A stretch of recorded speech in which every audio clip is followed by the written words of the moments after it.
Years, Atim lived in silence under Daniel's roof. The woman who once carried hope for her entire village now carried only the weight of her husband's anger and her own broken dreams. Her marriage bed had become a place of sorrow, her days a blur of servitude. Yet deep in her heart, the fire of survival had not completely gone out. One afternoon, on her way back from cleaning houses in secret, Atim heard a familiar voice. It was soft, melodic, filled with the rhythm of home. She turned and saw a woman speaking in Luganda, the language of her childhood. For the first time in years, she felt the world tilt back into color. The woman's name was Nalongo, a fellow Ugandan who had lived in Europe for a decade. Unlike Atim, Nalongo had a husband who treated her with respect, 2 children who laughed freely, and most importantly, legal documents that gave her the right to work and live without fear. When Nalongo learned of Atim's struggles, her heart broke. She invited Atim into her home, fed her warm food, and for the first time in years, Atim sat at a table where laughter lived. Nalongo promised to help her find a way, connecting her with community groups and showing her the steps to secure her own papers.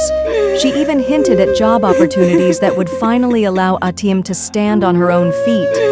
For the first time since leaving her village, Atim felt a flicker of freedom.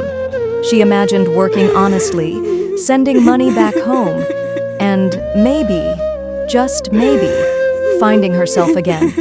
But hope is a dangerous thing in the wrong man's house.